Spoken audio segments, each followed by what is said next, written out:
میں نے اپنے سبارڈینیٹ کے ساتھ، اپنے انڈر کام کرنے والے کے ساتھ گپ شپ کر لی، فرینک ہو گئی، تو وہ تو میری آئندہ نہیں سنیں گے اور میری کوئی بات نہیں مانی جائے گی اور میرا سارا کام خراب ہو جائے گا۔ Welcome to Ramzan series. Ramzan میں صرف عبادت نہیں کرنی، عادتیں بھی بدلنی ہیں۔ اس سلسلے میں آج بات کریں گے اپنے سبارڈینیٹ کے ساتھ، اپنے انڈر کام کرنے والے کے ساتھ ہلکی پھلکی گفتگو کرنے کے بارے میں۔ ہم میں سے ہر شخص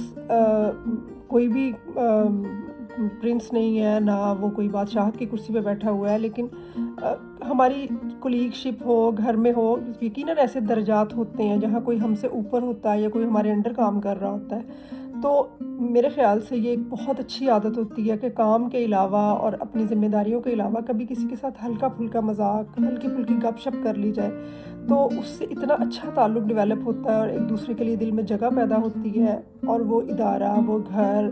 وہ جو بھی کوئی آرگنائزیشن ہے، وہ چیزیں میرے حساب سے تو اچھی چلنے لگتی ہیں۔ میں خود جہاں پہ کام کرتی رہی ہوں، تو جو میری باس تھیں، پرنسپل تھیں، تو میں ان کے ساتھ کبھی بھی کوئی پرابلم ہوتی تھی شیئر کرتی تھی،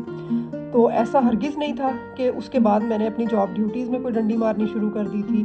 یا اس فرینکنس کی وجہ سے میں نے ان کی عزت کرنا کم شروع کر دی تھی، لیکن ان کے ساتھ میرا تعلق اتنا اچھا بن گیا تھا کہ وہ کام جو میں پہلے شاید صحیح نہ کرتی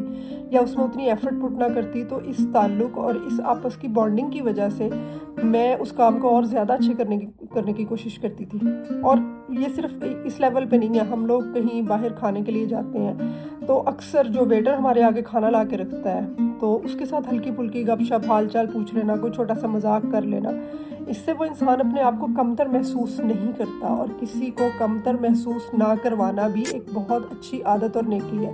کیونکہ اللہ تعالیٰ کو انسان کی عاجزی بہت پسند ہے، اور جب ہم ان لوگوں کو جو ہمارے انڈر کام کر رہے ہوتے ہیں، ہم ان کو یہ فیل کرواتے ہیں کہ وہ بھی ہم جیسے ہی انسان ہیں، تو اللہ تعالیٰ کو تو یہ چیز بہت اچھی لگتی ہے کہ اس نے میرے کسی بندے کا دل رکھا ہے۔